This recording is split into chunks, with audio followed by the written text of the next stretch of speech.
joined today by Mr. Paul Nixon, who's the Head of Behavioral Finance at Momentum Investments. And we're discussing the different generations that are out there in the world, each viewing the world through a different lens, especially when it comes to finances and investing. So, Paul, just explain a little bit about these dynamics. What's happening out there? Hi, Chris. Yeah, thanks for having me again.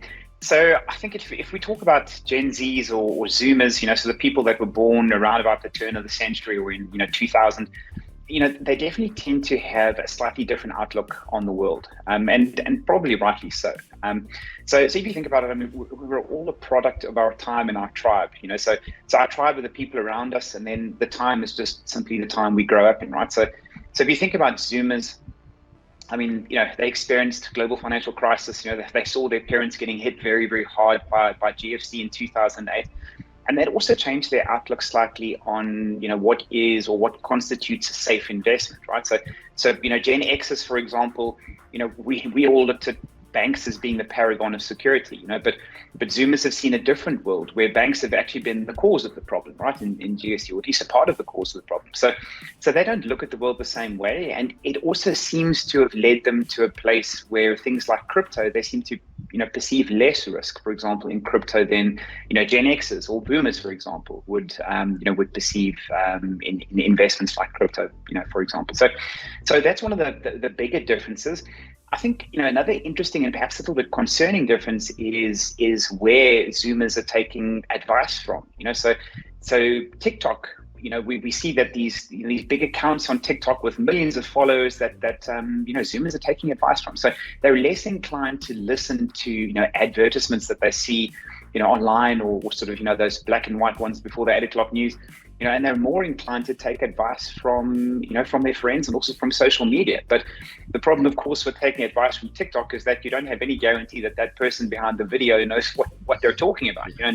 And TikTok is designed to elicit, big reactions and response. So you would see these, videos titled "Secrets of Money Success," and stuff like that, where you don't know whether that person has any idea of what they're talking about. So those are some of the characteristics, all the subtleties, I think, with Gen Z that are quite interesting. Very interesting. And it's also, I think, incumbent upon us as the industry to help change that mindset and really, because it's a big pitfall that's out there just waiting to gobble them up. And, sure. I think we've also all got a big role to play in that. Yeah, I think, Chris, I can sort of tag on to that quickly as well. I think there's another thing at play here in terms of access to products as well.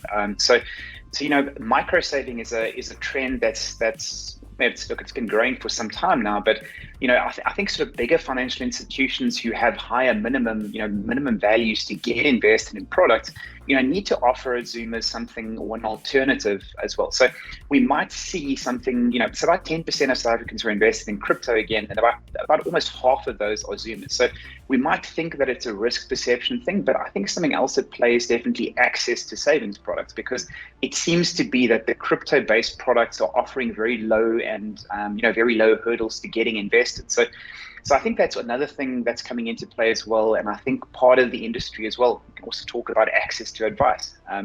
So the industry is going to have to really come to the table in terms of offering, a product that's wrapped up in a very slick digital experience, that Zoomers can actually get invested in with low minimum values as well. You're absolutely right. Well, I've got a suggestion for your marketing team. I think Momentum should start making TikTok videos and put the proper stuff out there. So, find them where they are is I think the best way to get to these guys. But that's a very scary idea. Me making a TikTok video, that's something that's quite scary. I'm not even going to go there. Paul, thank you very much for your time. I really appreciate it. And very interesting times we're in. So, and these are the leaders of tomorrow. So it's really important that one gets it right. So, indeed. Thanks, Chris. Fantastic. Thanks for your time. We'll chat soon. Ciao.